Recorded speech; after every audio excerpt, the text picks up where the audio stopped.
Good morning. Can I tell you something? Yes, you can. Good morning. I was having a scary dream about Art the Clown from Terrifier. Who was Wow. like following me around, and I was like, it was so Scoopy. It was so Scoopy? spooky, scary. And I kept seeing him out the window in the corner of like a building. It was really, really freaky shit that it woke me up. And I look at the time and it's 3:30 in the morning. Witching hour. And I'm like, any other time would have been fine. So naturally, I'm like a little spooked out and having trouble falling back asleep. So that was my night/morning. Welcome to Disrespectfully With Katie Maloney and Dayna Kathan. Unapologetically, We're here to do what we want to do. spilling the tea. Babe, you're going to see the power of women. Like, Disrespectfully. I woke up at 4 for no reason. Hey. So, and then I fell back asleep around 7. So it's like got that hard hour in. Hey, it's the worst when you fall asleep finally around 5 or 6 in the morning when it's like kind of getting to the time to wake up and you're just doing your best work. You're just cozy and you're having a nice dream, and then you got to wake up and you just do not feel rested at all. You feel worse. You feel like hungover. Yeah. And I mean, poor Lazo, fucking exhausted. I can tell how bad my night has been when she looks at me and has puffy eyes in the morning and is like yawning. Like, I'm sorry, girl. I was bored. Okay. I really consistently, when I am waking up, do it around 3. And it's always a bummer to me. But do you believe there's something to the witching hour? Like, why is it that 3 to 4 hour? I don't know why. I think there probably is some kind of lore there as to why those are the hours. But I do consistently wake up at that time. I don't know if it's because of the time that I fall asleep, that usually coincides with like a bathroom break, you know? But yeah, I whether it's true or not, like, it's just one of those things that irrational, not irrational. I'm going to think about it at 3 o'clock in the morning. Why am I awake? And staring into the dark corners of my bedroom. I got really freaked out this morning because I have a couple maintenance requests at my place, and they said, and it was like 9, and they said completed. And I was like, am I unable to hear my front door opening? But then I went back and checked my ring and there was nothing. So I think it was a fuck up and I sent it along. So I was hoping, but I was like, don't love that. But I do listen to my white noise machine on full rock and roll volume. Gotta do it. I'm like, I am so uncomfortable if I'm ever somewhere. I memean, we all know I travel with it. But when people just sleep in silence, I'm like, how the fuck do you do that? I could not imagine. I do. That is, but I like to fall asleep. Of like we'll put a movie on and put the sleep timer on, so eventually it goes quiet. But yeah, I don't know. That wakes me up. Which is, I mean, I've jumped back to Julia Fox's book because I'm like, I've just been listening to Matthew so much. But it's like, so I have that on and I usually do it for 45 minutes. But if it just goes from that to silent, it's jarring to me. So I have to keep that on there. Do you know who I met last night? Sorry, not to change the subject. No, change it. This is boring. Who'd you meet? I met Sexy Santa. Do you know who Sexy Santa is? I responded back to Foy's story and I said, okay, Saint Dick, because I was like, he was like really slutty. Who is that? No, I don't know who that is, but I was like, okay. His name is Papa's got a new bag. He's like an older gentleman who's a model, clearly. His name is John Paul Anderson. Look at him. Oh, even better with his clothes off. I was wondering what the deal was with that. He's very daddy. He's very father figure. He's very daddy. And he was absolutely just hamming it up as Santa, being like, flirty. Nick and I haven't got our pictures yet, but I really want to see them. From last night? Yeah. It was like one of those photo booth things where you put in your number and then it texts it to you, but like we just didn't get ours. That's devastating. I hope they come through. Sometimes when me and Ariana were at that Christmas party or whatever the fuck it was, but because it was after was it Halloween? Maybe okay. The one you went to Hollywood with all the young. Yeah. Okay. That was Halloween. We were so drunk in that photo booth, and I only got one of them. Like one did get emailed to me, so I'm glad that I have it, and it was the one with my ass in the air. But amazing. God damn, I just daddyless forever. I love a photo booth. Do you know what they also had at this party last night? So it was the Freeform 25 Days of Christmas, and it was so cute. Pigs in a blanket. There was snow on the. It was at like a house, and it was decorated so cute, just whimsy as fuck. They were passing around appetizers. They had like little cups of French fries, and they had these little tiny chicken pot pies that were so good. I was in heaven. Damn, I don't even know if I talked about it on here, but the recent chicken pot pie I had that really knocked my socks off. I forget they exist sometimes, and then I'm like, damn, I love coming home. I love like seasonal things. Like I won't eat a chicken pot pie in June. That just feels. No, that's insane. It doesn't. It feels sacrilegious in a way. I don't know why. It's heavy. But around this time, absolutely. Do you know what I'm also doing now? This time of year, I'm drinking whiskey. Oh, well, I had whiskey at your brother's for Thanksgiving. I was like, damn, I don't do this enough. I like a whiskey cider or some type of whiskey apple situation. I'm really into. Delicious. I think an elite bevy this time of year is a hot toddy. Exactly. So I love, and it's just like you just do hot water whiskey. I prefer Jameson. Like I like an Irish whiskey in it, lemon and a little honey and a cinnamon stick. Should you feel so inclined? Yeah. And it's just. Speaking of other seasonal whimsy things, do you know what I saw today that I really loved and appreciated? It's so early today. I know. What'd but you see? down Ventura Boulevard, all the meter poles are wrapped with red and white. So they're like little candy canes. I noticed that yesterday too, or whenever we recorded last, because I went and got that at Paper Source, and I was like, oh my god, they're little candy cane meters. So cute. I love that shit. Did you bring the Hot Topic ornament? No, I forgot. Sorry about that. That's okay. Maybe next time. We are going to emo night tonight, and we're very excited. And you know what memory surfaced in my brain this morning that I had a little chuckle about? What?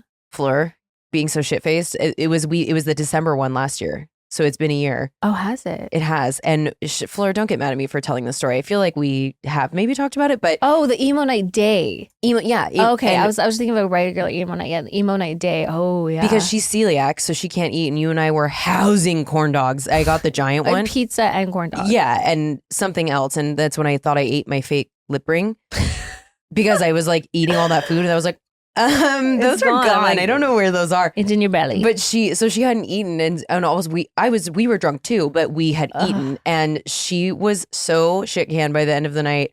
And she got home, and Caleb texted us and was like, "What did you guys do?" And then so Fleur, she was really hammered, and she was like, "It's Dana's fault" to Caleb, and I was like, "That little rat, it's not my fault." But I mean, I think she was referring more to the bevies I made before we got there, because that is where we fucked up for sure. Yeah. Oh, yeah. We had a couple strong ones before we left the house. My pores are 100% also, holiday when pores. you and I really thought we were eating with those while we were eating those corn dogs, and we're like, take a picture with us and our corn dogs, dude. Those photos will never see the light of day. I rarely get like embarrassed about that kind of stuff because like whatever, it's not that deep. But I look at those pictures and I'm like, this could actually be used as blackmail. Absolutely. It was who thought the creative direction of this? It was just not. First of all, you got the one that's the size of your forearm. It was a ludicrously capacious corn dog. I was like, who is this designed for? But then definitely have two dainty ones, if anything. But one, no one needs it literally looks like that, your eat me vase. Yeah. Yeah, it was upsetting. And then we're like, let's take photos with these. Like, no. take a picture. And there's probably 100 photographs of us trying to like chow down these corn dogs. On Fred's, there's a trend right now where people are like doing their cause of death. And it's something just so like inconvenient. What would your cause of death be? A mildly give me an example. They're like when the toe seam of your sock keeps shifting around and like pressing into like your pinky toe, or when there's an unexpected food texture and otherwise soft foods. When there's all of a sudden like a crunch or like a. I would say after you've had a bad day and you drop your keys when you're going to enter your home, or when like the pocket or your jacket or something gets stuck on the doorknob. Sends me into a tizzy. What would yours be? Probably that, or just like banging your knee on something on a corner of something when you're trying to just. Oh my god, I will throw an absolute fit. I would say another one for me would be when I'm overstimulated in a busy parking lot, and then you find what you think is a spot, and there's a fucking Fiat or motorcycle worst. That I just want to give a little. That would be a nice cause of death. Allison, what would yours be? On the same vein of like getting your belt loop or something stuck in a doorknob back when you would wear wired headphones and getting your headphones caught in the doorknob. Yeah. It hangs out. Or like stubbing your toe. Yeah, all of those. No toilet paper when you're already on the toilet. Oh, that's and also that doesn't happen in my house. I keep 3 on it at all times. No, but I need them. When you're in bed and realize you forgot to turn the light off. Or when Or you you're have in to bed, pee. or you have to pee, or you're like, you didn't bring your water for your nightstand. I would say also when I forget I don't have a lighter and I need a cigarette, That's a big one. then having to summon that. Also, I've talked about it before and I will beat that dead horse.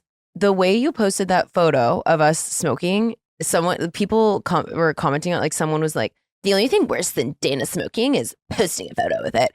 You guys, everyone posts photos of their bad behaviors and no one cares. Like, cigarettes specifically get a bad. I'm not saying smoke. If you have never smoked before, don't smoke. Like, I don't encourage that, but I'm just like, why? It's so triggering for people. Yeah. Like, you guys, let me be. And if I take a sick photo where I have a cigarette, I don't care. Do you know what I did when I see those type of comments? It's like all I'm reading is like, hey, I'm the most annoying fucking person on the internet who feels like I need to interject my dumb ass opinion onto everything when it doesn't fucking matter.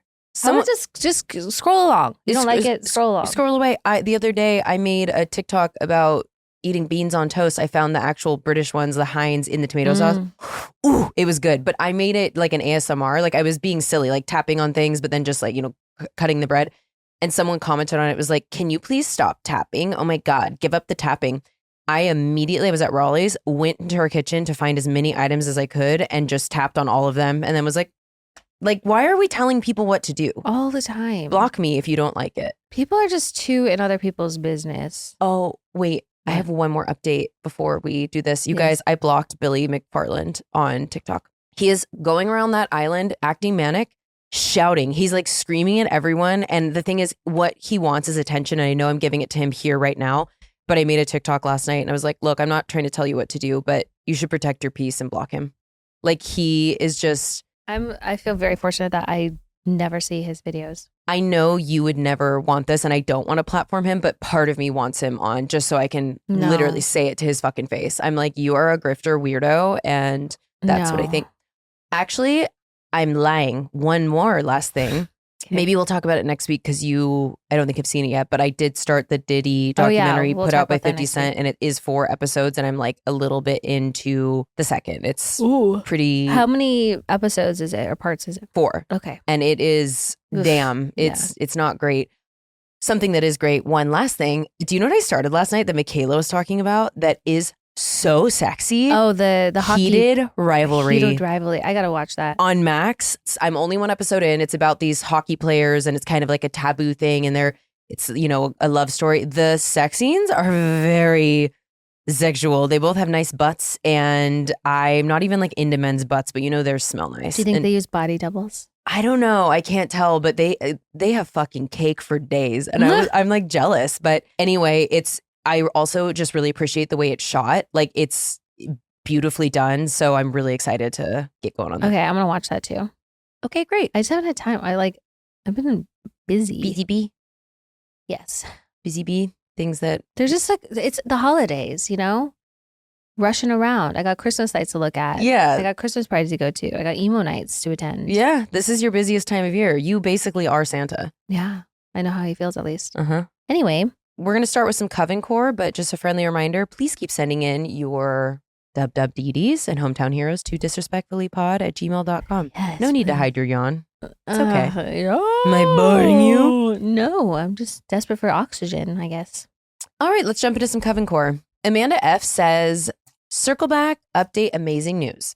Dear Dayna and Katie and the crew at Disrespectfully, I am writing with a circle back update. You read my WWDD and it really meant a lot to me to feel seen, recognized, and supported by both of you in the Coven. I have some great news to share. If you don't remember, my WWDD was about feeling stuck and struggling to find a job career after moving abroad with my husband. After you read my email, I did a lot of soul searching and reflection about what I really want to do, what I'm good at, and what will fulfill me. I began to focus on those things instead of chasing something I thought I should be doing based on other people's views of me. I made a vow myself that before the end of the year, 2025, I would have set in motion several of my goals and that I would find a job I love. I repeated this promise to myself over and over again. I said it out loud in my head, and I said it to my dad and aunts who passed away, asking them to help me. Last month, a friend and colleague forwarded me a PhD research position. In the country I live in, PhDs are paid full-time jobs and come with a pension and other benefits.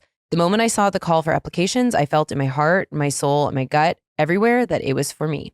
I got to work on writing my application and project outline and sent it in. I literally felt electric the whole time I was working on the application, as if the whole of me felt this was right for me and perfect for me only.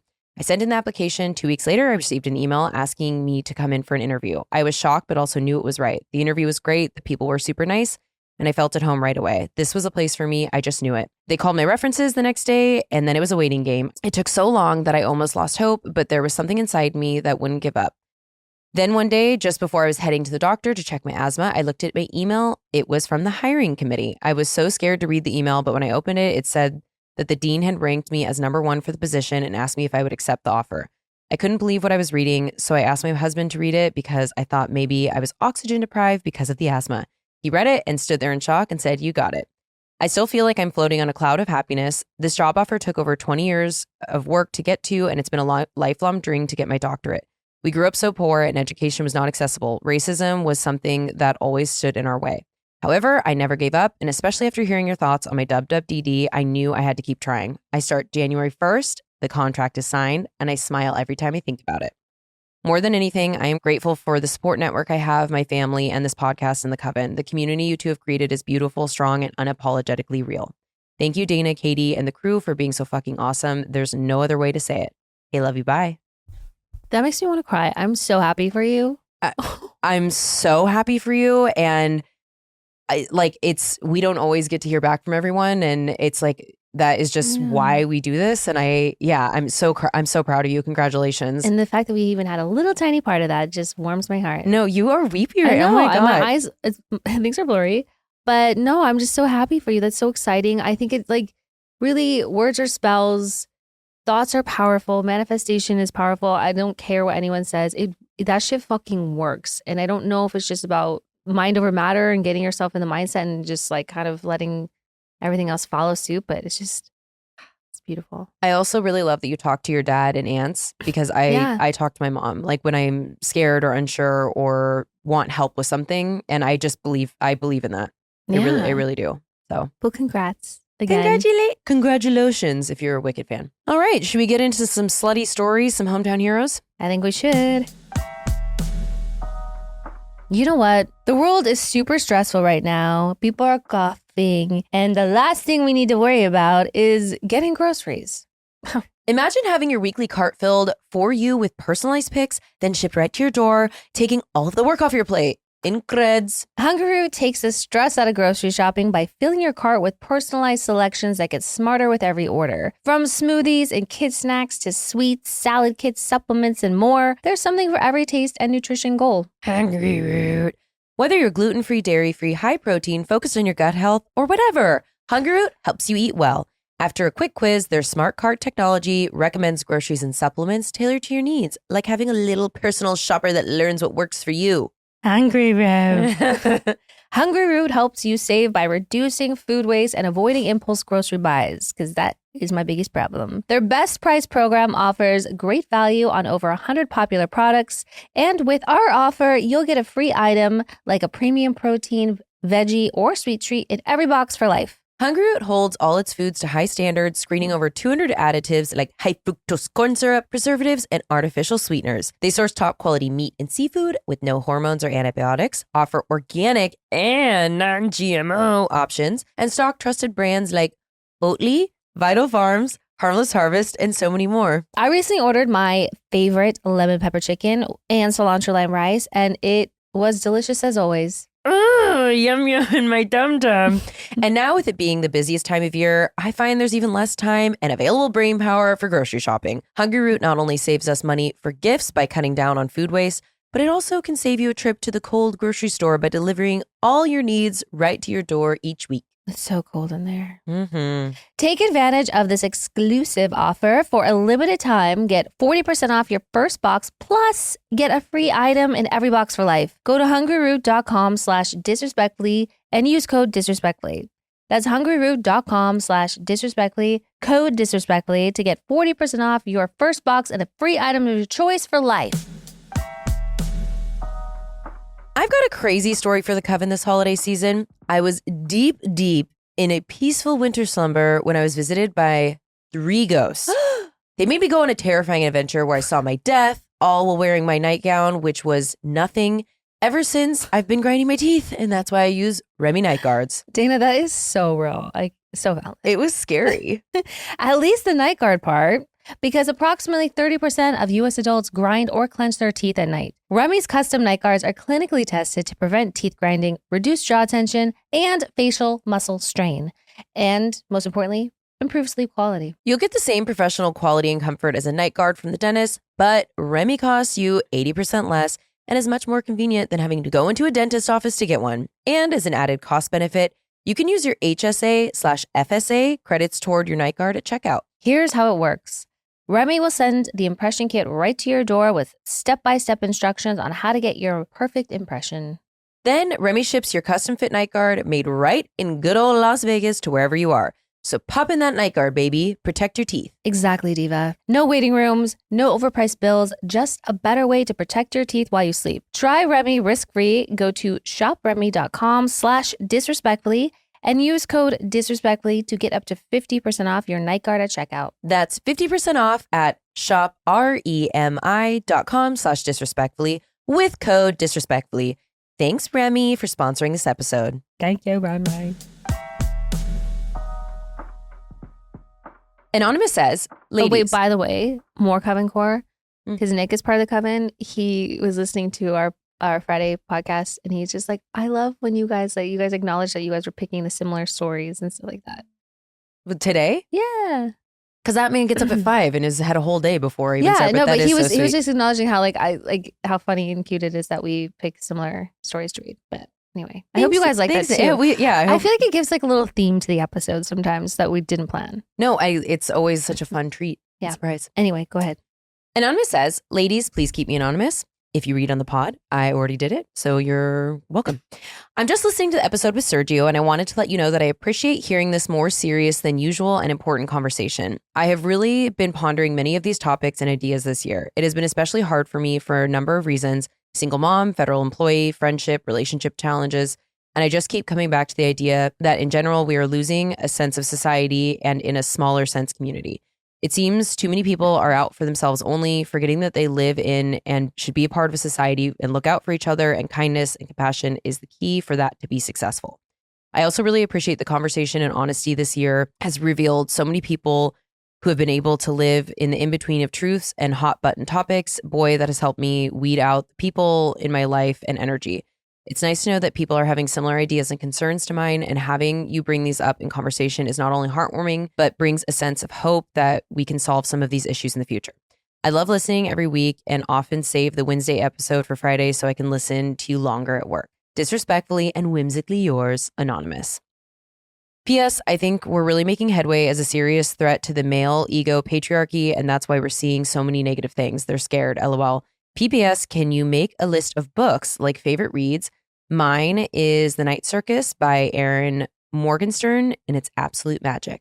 So I know this was more of just a chat, but I just really, and I will shoot some books at you in a second, but I just really appreciated we had talked about this before in terms of AI and things that are missing, and the way that I was like, you do owe people something. Like it is a bummer to me watching everyone get more and more isolated. And I think loss of community is a huge problem right now. And obviously things are challenging and we're politically very polarized, but I love hearing that more people are noticing that and wanting it to shift. Yeah, no, I agree. I think we were talking about too, just like some people are in the in-between. It is eye-opening. It's very illuminating to find out people that just completely want to steer away from topics because they want to stick to the old, like, well, I don't talk about politics. Like we're so far past that. So I think the need to have community and people that support you and are like-minded and want to help bring these issues into light is more important than ever. Totes. Retweet all. Retweet. Okay, a couple quick books because I try to switch back and forth between fiction and nonfiction, and also a sprinkle in some self-help. Friends, Lovers, and the Big Terrible Thing by Matthew Perry, obviously. I'm reading Valley of the Dolls for the first time right now. Like, I'm trying to also go back and read some classics that I've forgotten. I've talked about this book before. I'm going a little slower with it because it's really, really hard. But Saving Five by Amanda Wynn. It's trigger warning, sexual assault, but I think it's an important read. Hood Feminism by Mickey Kendall. I'm also about halfway through. Highly recommend. Have I talked about Minka Kelly's autobiography? I think briefly. Okay. It's called Tell Me Everything. And I think that it's such a good like her story is really impactful. So if you're looking for one of those. And then self-help wise, I always talk about The Universe Has Your Back. I love that book. But I have started Breaking the Habit of Being Yourself by Joe Dispenza. And I think it's really illuminating. I'm all over the place right now. So I'm like trying to get it more I have organized. not read a book in a very long time. It's okay. And I'm listening too, so it's a cheat. But No, whatever. yeah, this I have to like listen to audio because it's just easy to have on in the car or when I'm like doing laundry or doing stuff around the house. But yeah, I'm gonna take some of those recommendations myself. Great. I'm reading a book called Junkie right now. Oh, I need to read that. I just got it. So that one is a physical book that I got from the library. So I am trying, but I will have to admit I have had to renew it once because I'm taking so fucking long. But I do keep it on my couch just looking at me. I will shout out Lucas Gage because I did read his book recently and it was really, really good. Really fun. Just yeah. Okay, I great. love Lucas. I'll have to do that one. He's such a sweetheart. And also Michelle Marin, her book Dear Friend. She had a really cute like event at something about her, but her book is so sweet. It's like it's a every like date, like so January 1st, January 2nd, January, so it's like you can read it every single day or you can skip to like your birthday or your friend's birthday and want to read the little excerpt. And it's very uplifting and really empowering. And when you need like a little like boost, when you need something that's going to make you feel good, it's also such a beautiful book, like have it on your coffee table. Anyway. Great. Yeah. Okay. Lexi says glitch in the Matrix, cars as conduits to the fourth dimension. Dun-dun-dun. My dearest Coven leaders, first incoming flowers for our two queens. Dayna, it was lovely running into you at the movie theater 2 years ago.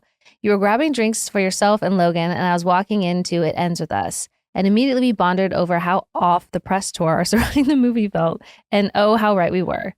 Katie, devoted fan of yours from BPR days, and I still dream about the Cameron and the Viola from Something About Her. So delicious, I need to go back there immediately. Please do. Now on to my two personal glitch in the Matrix encounters, both of which occurred in cars. Glitch number 1, the laptop sacrifice. About 12 years ago, when I was home from college for winter break, I had been camped out at a Panera working on some class assignments. After finishing up, I headed out and decided to pop into a TJ Maxx. Before going inside, I went in to stash my laptop in the car, and because my parents had drilled into me always hide my valuables, we grew up in Baltimore. I tucked it into the passenger side floor and covered it with a pillow, specifically the pillows my parents refer to as granny ass pillows.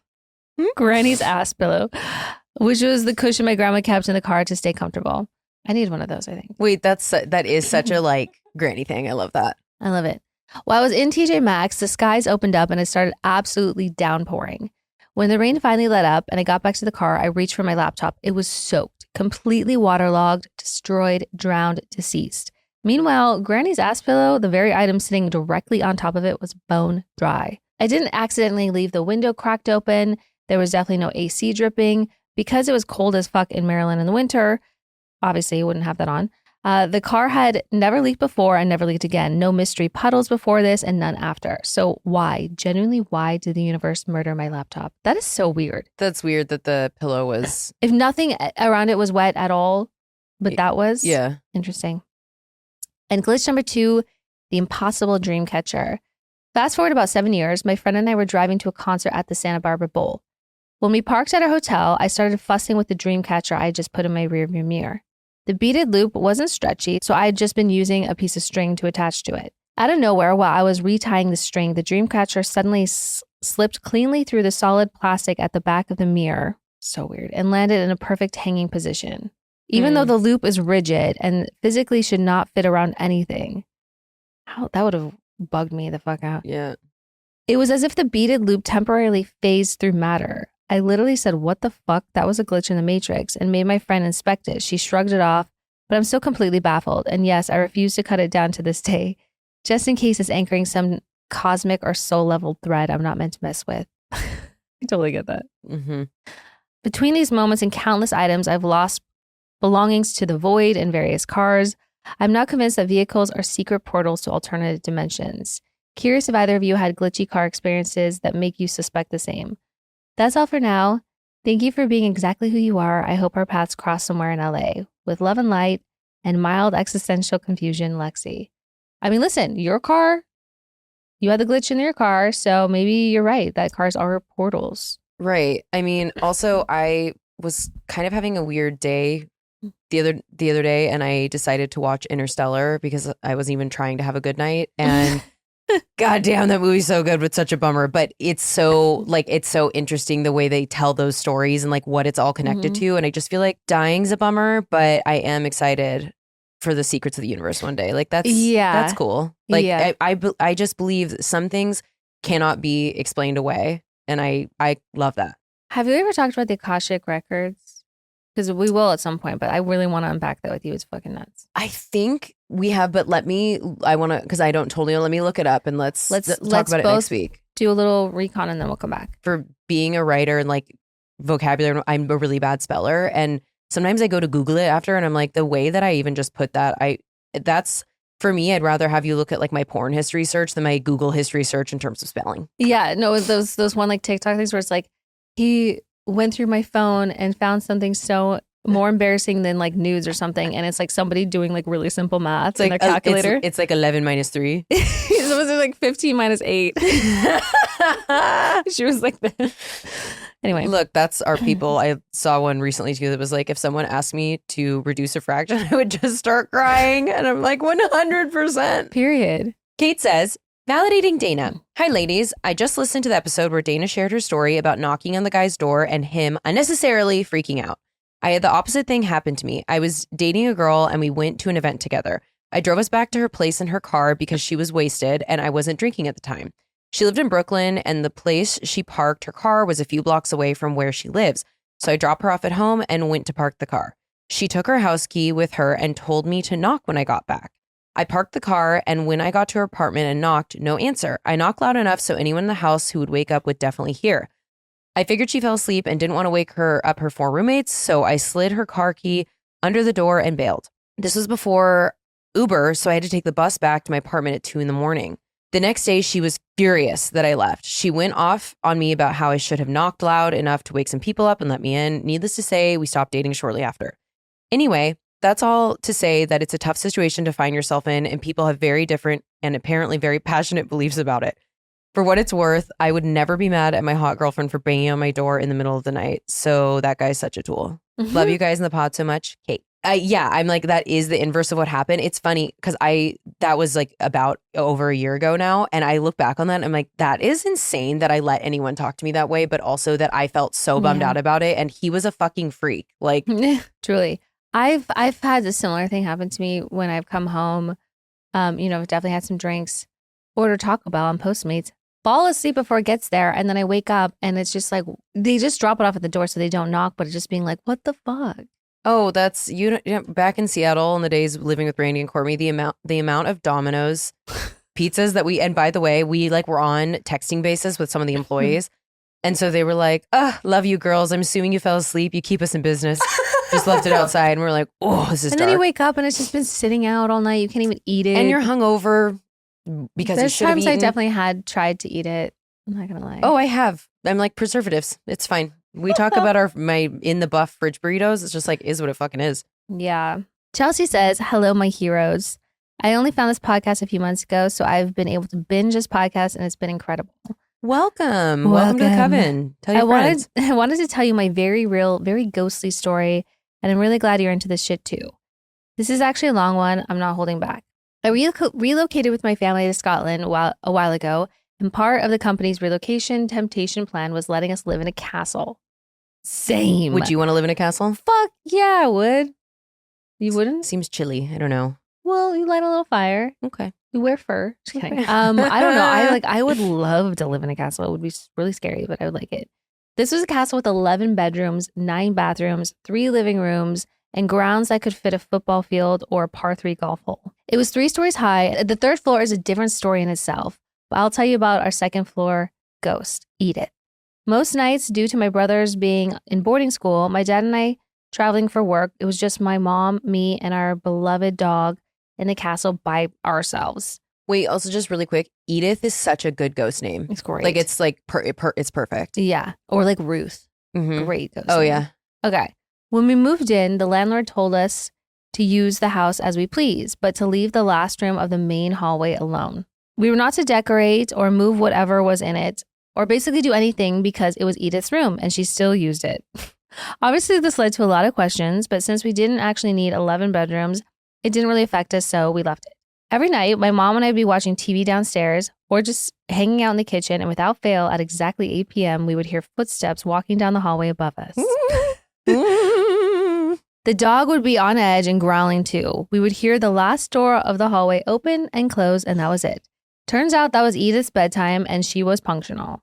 It became normal to us, and we even adjusted our movements around it. Like, oh, Edith's gone to bed. We can go upstairs again. Turns out, us just letting our friendly ghost do her thing came back to save us one day. I was around 16 and woke up one night to a cold hand grabbing my arm and a voice in my head telling me to wake up and get my mom. I lay there for a while, assuming it was the strangest nightmare ever, until the voice shouted at me to get a weapon and wake my mom up because someone had broken into the house and were in the kitchen. Damn. I said out loud that I don't have any weapons, and also, what the hell is going on? The coldest hand pulled me out of bed and led me to the other side of my room where my football helmet was sitting. I realized that was actually a great weapon. So yeah, I'll grab it while I go get my mom. I woke my mom up, who wasn't super impressed, but still entertained me because I obviously looked terrified. Well, she walked in the kitchen, screamed bloody murder, and ran in waving the helmet, about to see a strange man standing in our kitchen. Someone had broken in, and Edith woke us up to tell us. We called the police, kept him in the kitchen, and finally the flashing lights arrived. I started relaxing a little bit. The officers took the scary man away and then began asking my mom and I what happened, how we knew, and what we did. I told them Edith came and woke me up and that she had told me what to do and where the man was. Without missing a damn beat, that officer just accepted my statement and said it wasn't the first time that he's heard of Edith in this house. And she was known to be generally a nice lady who's helped out other nice people out. It all finished, and then suddenly it was just us ladies in the house again. I didn't sleep much the rest of the night, but after that, I did start feeling better about having a ghost security system around. And we never interrupted her bedtime routine, keeping everyone happy and content. Thanks for coming to my TED Talk. Okay, love you. Bye. That's like one of my favorite stories ever. Wow, Chelsea, an incredible, you're new to the pod, an incredible write-in. What a story. Wow. Did you ever watch that show or that movie Dog or Good Boy? No, I didn't. Did you see it? Yeah, from his perspective. Did you watch it? Yeah, it was really good. I need to circle back on it. Yeah, it was, the dog doesn't die, but there was a really sad element to it. See, that's what I'm hesitant about. But yeah, it was a bummer. But I was like thinking like a movie like that where it's like, it's just the ghost point of view. I've seen another movie like that too. It was called Ghost. It was called Presence. Did you watch that one? Wow, that one was crazy too. But yeah, it's all POV of a ghost. So they're like hiding in a closet, you know. Oh, I love that. But I want Edith needs her story. Yeah, she does. If you had an intruder in your home, would you fight, flight, or freeze, do you think? Freeze, of course. Yeah, we've discussed this. Here's the thing. When I'm alone, if I hear a little creak, I'm such a paranoid fuck and I sleep so light that I'm like covers over the bed, and like sometimes I'll get out my pepper spray gun and like just like, but I hide. But when I'm back home with Brittany and the kids, I don't know what it was this day, but we heard a loud bang, and I was sleeping in Brittany's bed with her because obviously the kids have their own rooms. And I got up without thinking, without a phone or without anything, in underwear and a shirt, which obviously I only do when I'm at home. But so usually I'd be naked. I got up and ran downstairs so fast, and Brittany got up and kind of sat at the top of the stairs and went and checked on the kids. And I was like, I will gouge your eyes out with my bare hands when I'm with the kids and I'm like worried about it. But that's the only time that I think I could confront. Like it is so scary. Yeah. I'm so glad that Edith woke you up and that you guys were fine. Yeah. The way you were just able to keep him in the kitchen too. Crazy. He's not good at his job. Okay. Crazy. He's a terrible intruder. Anonymous says, okay, this is quite a left turn. Clona Willie. Ladies, absolutely love the pod. Katie, I'm forever inspired by your quick wit, confidence, and willingness to stand on business. Also, absolute hair goddess. Dana, you are so funny, and it's not talked enough about how many Grinch references you flawlessly slip in. I live for it, never stop. Also, they're re-releasing the movie for its 25th anniversary. Solve for hunger, tell no one. Okay, here's the story. My boyfriend at the time, and now husband, and I were long distance during grad school. We lived across the country from each other and only saw each other every month or so. Obviously, sexual frustration was real and we had to get creative. Enter Clona Willie. If you don't know, Clona Willie, did you and Nick do that? No. But you have one. Didn't they send them? Okay. Well, do it and get back to us. If you don't know, Clone a Willy is a kit where you literally mold your penis into a realistic dildo. We were thrilled, like finally we could play long distance and it would be actually there with us. Genius, or so we thought. My boyfriend ordered the kit, set everything up, and FaceTimed me so I could support him while he heated the water, mixed the molding powder, and poured it into the casting tube. Long story short, my man is the worst multitasker and the whole attempt was an absolute flop. We were bummed and tried to stay positive. We decided we'd just do it together during our next visit. For whatever reason, he had the kit shipped to his place first and then mailed it to me. Pretty sure he was terrified TSA would see it in his suitcase. And that's when the whole story takes a turn. A few days later, I got a call from him freaking out about the Clone a Willy. Turns out that someone in the next city over shares my exact name, and in a sick twist of fate, the package got delivered to her instead. She was an elderly woman. She opened the box, saw the content, saw my boyfriend's contact info, including his number, and immediately called him. She demanded to know why he sent that to her. He tried explaining it was a mistake, but she didn't believe him. By the end of call, she was legitimately sobbing. He panicked, apologized, and hung up before calling me absolutely shaken. The odds of some poor lady receiving a Clone a Willy kit that was meant for me haunted us so deeply we never attempted it again. Hope you enjoyed this wild little saga. It still makes us cry laughing. Love ya, Anonymous. Oh my God, I would never trust the postal system again. I mean, truly, it's like the odds are low, but not impossible. The poor lady. Violated. Violated. That is really funny though. Kara says, "Hi, Katie and Dana. Apologies in advance if this is definitely long-winded, but hopefully it makes it on the pod. I'm day one listener and day one VPR fan. Love you both so much and listen on my commute every week and thoroughly enjoy it and consider you both my parasocial besties. Since you're both fans of The Office, I had to share that every time I type the pod, I say disrespect. I don't remember that one. He was like trying to use mnemonic devices and he was like disrate to like identify someone's name, and he does the most roundabout version that should not be a thing. Like the wrong emphasis on the wrong syllable. Yeah. It's just like, it's not, and Jan is like, is that really helpful? He's like disrespectfully, like I remember. Oh yeah, so he was doing the prepping the deposition with Jan. Okay. Before I get into my hometown hero paranormal story, I just want to mention, Katie, a very long time ago, you posted your birth chart on Instagram, and I was thrilled to learn we have the same birth chart, like nearly identical. So I can tell you're awesome. Okay, so now for the story. I've had many paranormal thin veil experiences in my life, but this one definitely takes the cake. My sophomore year of high school, I moved in with my dad, who lived just a few blocks away from Stephen King in Maine. We've all moved away by now, so don't worry, I'm not doxing me or my family. When I first moved in there were definitely some weird things that were happening. Doors that were click shut, opening when I would get home or walk into a room, random noises that I chalked up to living in a house built in the 1800s. I would also have insane dreams that felt like they took place in the house but looked nothing like it on the inside. One day I came home from school and was making myself a snack in the kitchen, and the door to the downstairs studio opened up, and I said out loud, "Okay, if you're actually here, then do something." Fast forward to that evening, I was doing my homework at the dining table while my dad was watching TV with our cat. All of a sudden, our cat, Doris, R.I.P., jumped up and was staring at the chair across the table from me when the chair pushed itself back and flipped over.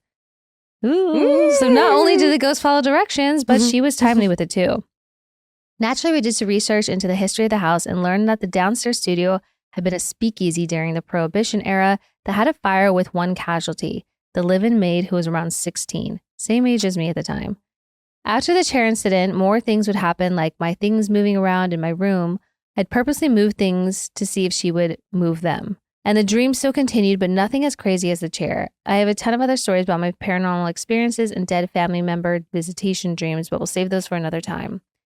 If you made it this far, thank you for reading. This is my favorite stories to tell, especially since it happened down the road from where King of Horror lives. With love and disrespectfully, Kara. Incredible and so freaky. Like, I can see it happening. The chair, like, that's so scary. I know, especially when you find out someone dies like a tragic death like that. And the thing that scares me too with like the hauntings are like the dreams. Like I'll take like a door maybe creaking open or like a chair moving, but if my dreams, like that'll send me into psychosis. Well, and also I'm like, I wonder if there's something to it, because kids obviously have those abilities, but like they're closer to being able to, because they, I don't know, whatever. But 16-year-old me, that's when that started for me, like in a big way, when everything's, and I have all those house stories about like coming home and all the drawers being open and the pots and pans and like all the stuff. And then the more you notice it, the more it was happening. So That is interesting. I have a question for you. Have you ever, speaking of Stephen King, have you ever read it? No. Do you know what happens in the end? Have you heard about this? No. So I didn't know this because I've never read it. So there's a really graphic. I actually tried to find the chapters so I could read it the other day on the internet, and I couldn't find it.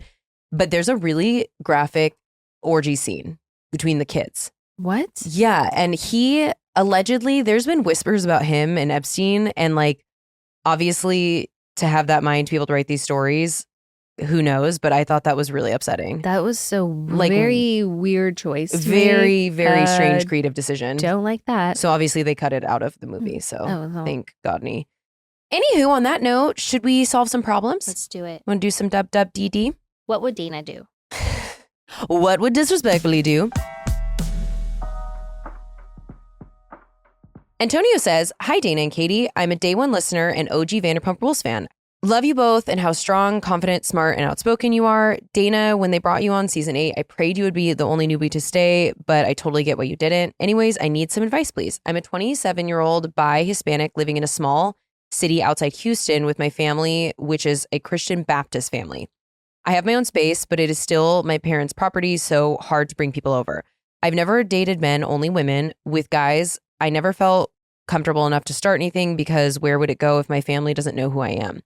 They aren't ultra-conservative right-wingers, definitely not pro-Trump, but because we are a family full of immigrants, they make comments about your typical Christian conservative viewpoints, like being gay is wrong, it's a choice, abortion is wrong, and we should follow the word of God in the Bible. I've distanced myself from the church a few years ago, and my family doesn't put a lot of pressure on me to go back besides the occasional comment or invitation.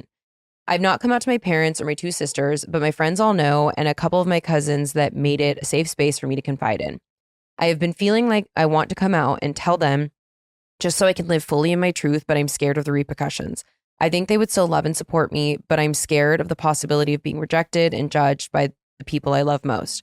My cousins go back and forth too. They say that sometimes it feels like my family knows, but when they aren't ready to hear it, my family still makes comments about when will I get married and have kids, and marriage I definitely want, but not kids sounds like a nightmare. Also, I recently got a job offer in Seattle and accepted, so I'm going to be moving far away and be on my own for a couple months. I needed to get out of tech's ass, ASS, in caps, purposefully. And I applied to government jobs in New York, New Jersey, Philly, LA, and Seattle, which Seattle gave me the best offer. So Dayna, any advice on where to live or what to do in Washington? Because I'm going to be there for at least 2 years would help. And yeah, do you guys think I should tell my family before I go, or should I just leave it and start my own life? Anything will help. If you read this long ass email, thank you so much. K, love you, bye. Disrespectfully, Antonio. So I have lots of thoughts on this. Seattle is a great place to be gay. It's obviously, liberal, accepting area. Capitol Hill is the gay neighborhood. It's also very fun. I mean, I haven't lived there in years, but that's what it was. I think it's still that way. It's walkable with lots of like restaurants and bars. And it's just, if you like that scene, I would liken it to like WeHo here. Okay.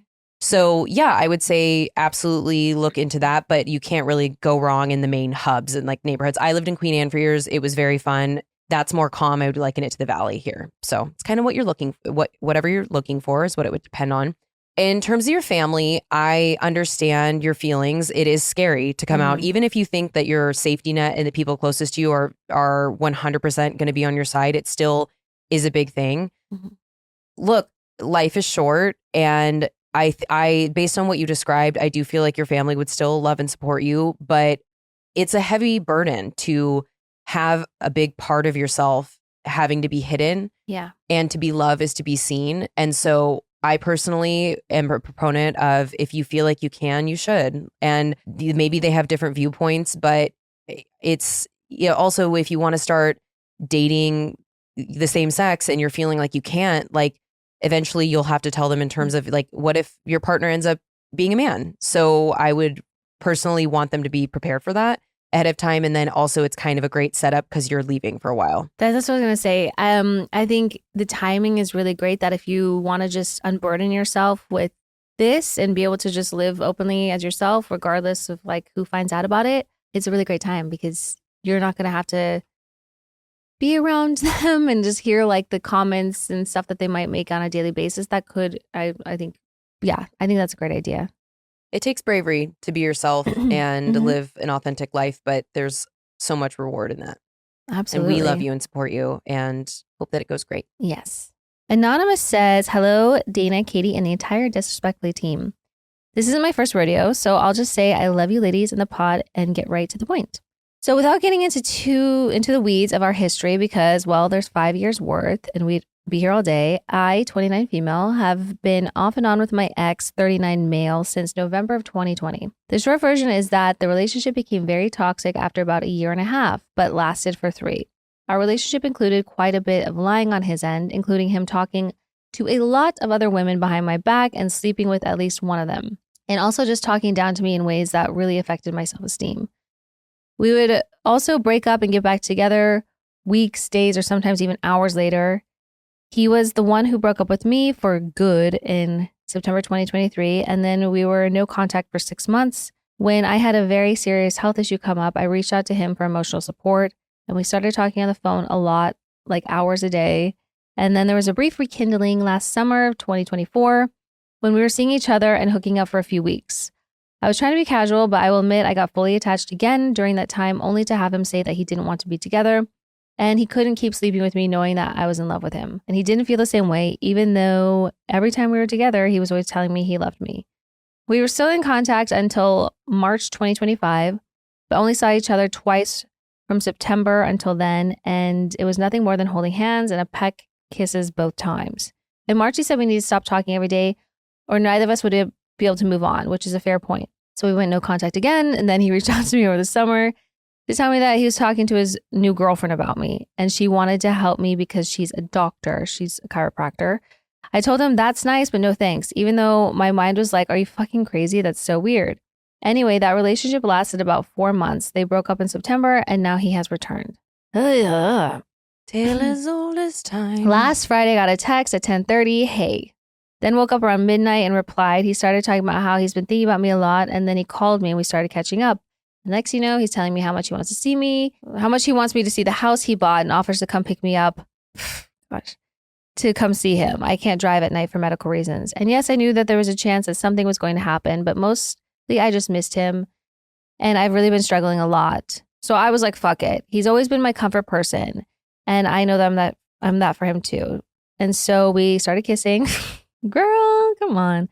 And I said that it was dumb because we both knew things would get complicated, and he agreed, but then said he really misses me and wanted to be with someone he cares about. And long story short, we had sex. Yeah, you did. And then again in the morning. Damn. Yeah, you did. And what makes it even more confusing is we had serious intimacy issues while we were together. After 2 years, he basically told me that it was really hard for him to see me in a sexual way. What the fucking bombastic Who side eye. is this person? Yeah. And we would go months without having sex or making out. That's just giving cheating. We would go, but still slept in the same bed every night. And we were always very cuddly, holding hands and stuff like that. But now that we're not together and we've spent all this time apart, he wants me? Or was it just a one night thing because he was lonely and knew that I'd come if he called? I also found it kind of unfair that when he was dropping me off at home in the morning, he told me that he loved me. Even if it's true, it seems really thoughtless unless he wants to get back together. But I think it's pretty obvious that my feelings are still there since he knows I only sleep with people I have strong feelings for. Demisexual. Yeah. I'm the same way. It's And fucking the worst. I haven't thought about it, let alone been with anyone else since we first met. We've been texting and talking a bit over the last few days, but I'm still processing how I feel about the whole thing. Part of me feels like we need to have a conversation, but we've had so many before, and I think I'm scared we'd fall into old patterns. I definitely still love him, but I worry that getting involved and opening up to him will only lead to me getting hurt again. Do I try to have a conversation with him about how I'm feeling and try to see where his head is at, or do I cut it off before I get sucked all the way back in? Thanks for reading. K, love you, bye. The short of it all is that you don't talk to this person. You don't open up that dialogue. You just cut it off. You like when someone, it's like that old saying, when someone shows you who they are, believe them. When this person can treat you that way, talk to you that way, cheat on you, have other people on the side, like they don't respect you. And yes, he knows that you like him. He's playing with your head. He knows you're easy. And I know I'm not saying that you're an easy person, but if he's feeling lonely, he can call you. You're going to come running. Like it is manipulative. It's unfair. I don't know. It's fucked up. I think you have all the answers. You're literally saying yourself, like, well, he knows I still feel this way. And I know, like, you understand the dangers. You know what you're getting yourself into. You know what type of person this is. And if that's not what you want, which it doesn't sound like you do, then you just cut it off.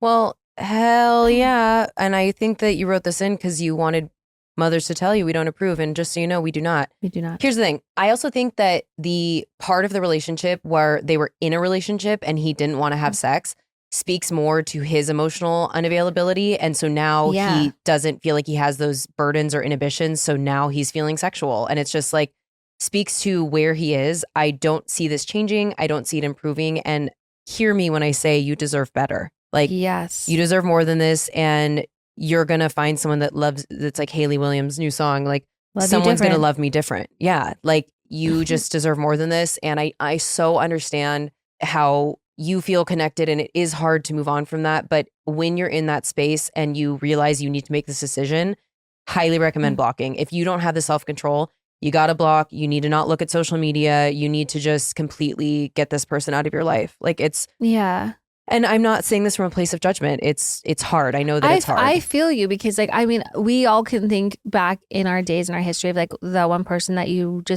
really, you know that there's something there and you know it's real and it very well may be, but it's just never going to work out because that person just cannot show up in the way you need them to. And I think that needs to be the most important thing. Don't focus on how good it is when you're together and how much fun you have and how comfortable you feel and how you like. I think it's important to focus on how you feel when you're with somebody. But when that person has jerked you around a bunch of times, like that's what's most important. But I want to say that like it is highly relatable that we all have that person in our lives that you're like, maybe this time, maybe it just wasn't right before. Maybe they had to go date somebody. Maybe they learned. Maybe they are now seeing my value. They're not. I also want to point out, I believe that he loves you to the ability that he is capable of love. Yes. But if only love were enough. It's not. Yeah. That's the world we live in. Like if love were enough, everyone would be thrilled, but it just isn't. So we love you though. We do. Anonymous says, hi ladies, please keep me anonymous. Though anyone who knows me will already know that it's about me, LOL. I'm in need of advice and I think you two would be the perfect people to give it to me. I'm a huge fan of the podcast and if it makes it, I will simply pass away. Well, don't pass away. I listen to every episode as soon as it comes out and I'm always hysterically laughing to myself while working. Dana, I think you're hilarious and just an all-around badass. Katie, I've watched all of Vanderpump Rules from day one and always admired how you spoke your truth and put people in their place. Any hoodly-hoo, I'm 29 years old and I just ended an almost 6-year relationship this summer. I had brought up plans for a future multiple times after moving in together 4 years in, asking things like, do you see us getting engaged anytime soon? Where do you see us living in a few years? And each time he seemed uncomfortable with the conversation and could not give me the reassurance I needed to know that we were progressing in our relationship. I decided I didn't want to be with someone who can't commit to me, especially since I think I'm pretty great. I was over being taken for granted and being treated like a friend and roommate rather than life partner. I'm confident I made the right decision and now I live alone in a new apartment, which I love. I've been enjoying focusing on myself and excited for what the future has to hold. That was all the backstory. Where I need advice is this. I'm absolutely in no rush to jump into a new relationship and I'm already craving physical touch and I'm unsure how to go about it. The thing is, my ex is the only guy I've had sex with. I didn't intend to lose my virginity late at 24, but that's just how the cookie crumbled for me. I was a late bloomer mainly because I was super awkward and shy in high school and didn't have my first kiss until I was 18. I dated a few guys in my late teens and early 20 to 23, was only lasted 1 or 2 months, and one was 2-year off and on again emotionally abusive relationship. So naturally, none of these guys seem worthy of sharing that level of intimacy with for the first time. Now that I'm single, I'd like to get out there and have fun. No offense to my ex, but he wasn't very adventurous in bed, so I'm curious to see what I've been potentially missing out on. I say offense to your ex, fuck it. But I find myself asking, am I cut out for casual sex? And my main concern is my sexual health. I'm generally a cautious person and want to be safe, so condoms are a must. How do I approach the conversation around asking if they've been cleared of STDs? I'm not sure how I can bring that up so it doesn't come off the wrong way or ruin the moment. I haven't heard anyone speak about that in a public way, so it left me wondering if I'm just overthinking. I haven't come close to anything happening yet, but I'm curious what your thoughts are on that when the time comes. I'd also take any additional tips you might have on entering a responsible hoe phase. Your words of wisdom would be much appreciated. Thanks, Anonymous. Well, I am, first of all, proud of you for leaving that relationship. A lot of people do not have the bravery to do that. You're right. You are pretty great and you deserve better. Also, Condom Queen, let's have a chat about this. Every single sexual partner I've had, I have no problem having this conversation. And you need to get out of the mindset, I think, about the awkwardness of it, because your sexual health is most important. So absolutely use protection.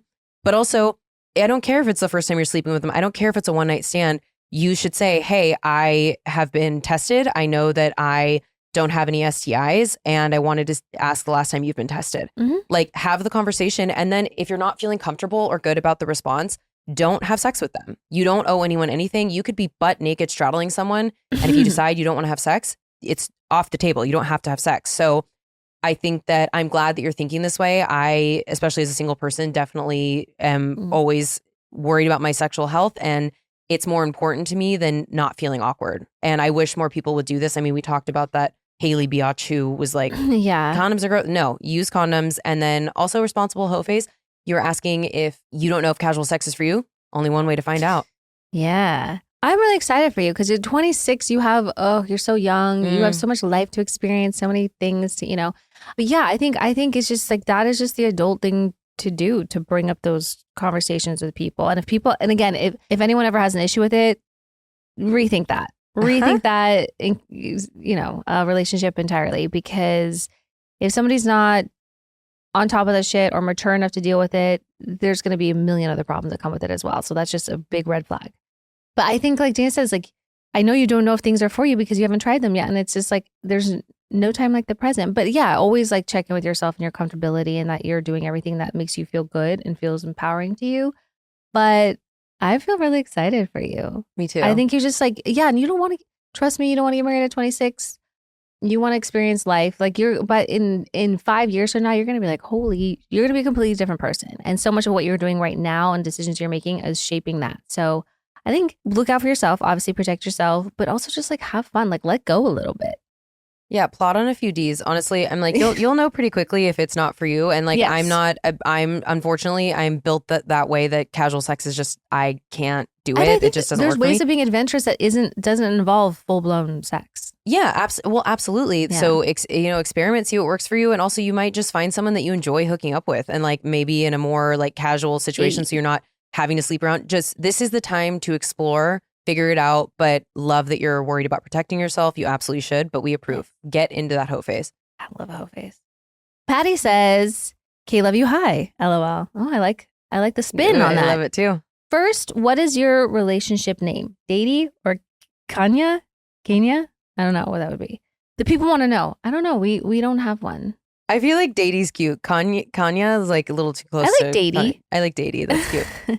Second, I have a question I feel like I already know the answer to, but I'm having trouble coming to terms with it. 41-year-old female from Indiana. Please don't judge me or my location. LOL. I'm a card-carrying member of the Coven. Promise.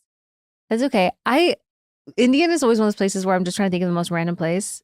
And I always come up with Indiana. So maybe it's just on my mind all the time. I forget it exists. So now I know. Okay. Back in July 2021, I was at my dad's house for a swim with my sister and her family when my brother-in-law started boasting about getting a youth pastor fired for publicly supporting trans kid in their youth group at church. He said he kept posting about it on Facebook, and with the support he got on his anti-LGBTQ posts directly attacking the integrity of the church finally fired the youth pastor. I blocked him years ago because of his Facebook behavior, but this was news to me. I usually just let him talk. He ain't the brightest, and it's really hard to argue with somebody like that. But this just got to me. I spoke up and said, I wholeheartedly disagree with you. Good for you.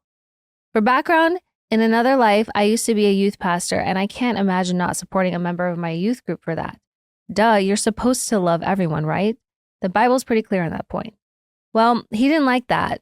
But we had a calm conversation talking about theology, and I brought up some things that I don't agree with that the church condones. Specifically, there's a person in leadership at the same church who is gay, and their perspective is that it's okay because he doesn't flaunt it. Excuse me, any religion that requires you to be anyone but who you are is not worth your time. But when I said that I disagreed with that, my sister went in my dad's house and didn't come back until I went to use the bathroom. Like I said, the conversation was calm. No raised voices or shouting. Just disagreements back and forth. 2 weeks go by and I don't hear a thing from my sister, which was very unusual. We usually send each other memes or videos at least every other day. So I reached out asking if we were okay. Still nothing. I wait another week, ask again. A few days later, I got a scathing novel of a message about how I better not try to push my beliefs on her kid or she will cut all contact off. I'm sorry, what? How did she get there? She also brought up over 30 years of grievances against me, which I was completely oblivious about, saying that she couldn't believe I had asked my parents if they had heard from her. I was just trying to get proof of life over here since it's been crickets for nearly a month. I did reply to her and ask if we could meet in person to talk. She never responded, except to put things on Facebook about narcissistic behavior and the definition of a narcissist. I sent her a text and said I thought it was beneath her to use Facebook as a weapon against me and that I was unfriending her, but I hoped it would be temporary. I would have just unfollowed her, but I know that I would have gone back to see what she had said about me. So for my mental health, I clicked unfriend. Throughout all of this, my aunt got very ill with breast cancer and her doctors had told her that this would be her last Christmas at 50 years old. My aunt wanted nothing more than to spend Christmas with the whole family in the house she grew up in, where her brother and his family now live in our hometown. However, with her radiation and chemo treatments, her immune system was shot, so she asked everyone to please get their COVID vaccine if they were planning to come for Christmas. We had all been trying to get ours done at that point, and I was able to finally get shots for all my kids and stocked up on COVID tests so we could test a few times while she was in town just to be safe. This information was sent to the entire family via the app we used to keep everyone informed. Christmas came and went. It was a sad affair, but it went as well as it could have, given my aunt's illness and my sister's absence. My sister and her husband were anti-mask, so we were all fairly certain that they wouldn't show up, and they didn't. A few days after Christmas, my sister shows up at my house carrying the Christmas gifts I delivered to her house for her husband, and her kids. I let her go first, and I didn't interrupt. She brought up all the grievances and added that she blames me for not being able to see our aunt one last time. I understand that she's upset, but I literally had nothing to do with that. When she was done, I told her that I would like this conversation to end with us restoring our relationship as sisters, and for her to restore her relationship with our mother, as she has gone radio silent on her as well, which of course makes it so much worse. But I wanted her to know where I wanted the conversation to ultimately lead. I got 7 words out before she started screaming at me. Those 7 words? I wish you could see my perspective. I wasn't given the opportunity to say my piece, and when she started berating me like she had in her last message, I reacted out of character and started yelling back at her, which I know better than to do, but we all have slip-ups, right? Anyway, the conversation, aka yelling match, ended up with her flipping me off and walking away, and haven't heard from her since. All this to say, I haven't seen my nieces, and my mom hasn't seen her granddaughters in almost 4 years. I've tried everything I can think of to restore this relationship, but nothing works. Letters, emails, refriending on Facebook, everything I do is wrong thing, apparently. We were never super close, but we knew if either of us needed anything, the other would be there and wanted our kids to grow up together, etc. I had just about given up, but have been having dreams at least once a week where I run into her or one of her girls. Not sure how this happens since we all live in a small town. And we always make up like it was a big misunderstanding, and I wake up in tears and when I realize it didn't actually happen. I know Dayna says she has something similar happen in her family, and I would just like her perspective on my situation.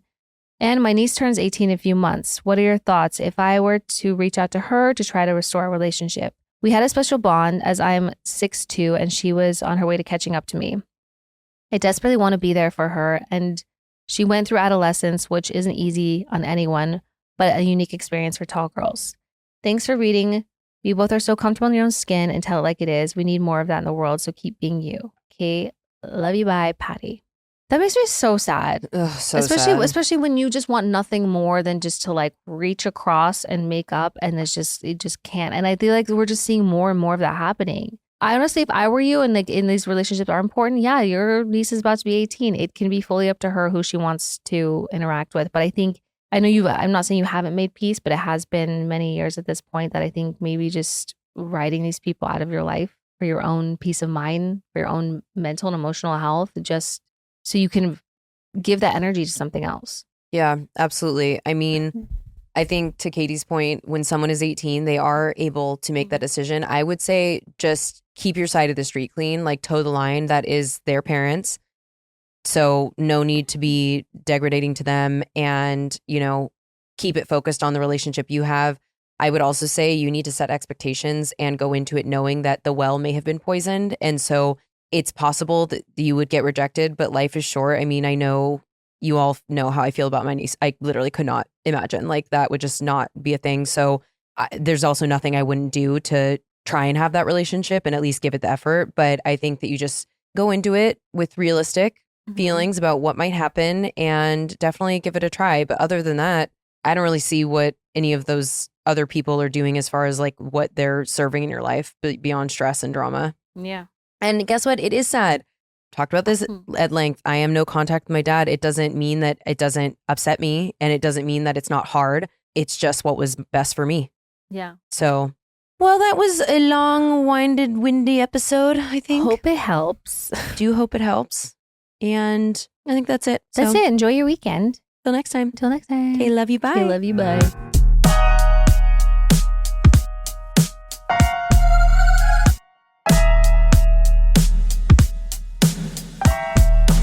Babe, you're gonna see the power of women. Like, disrespectfully.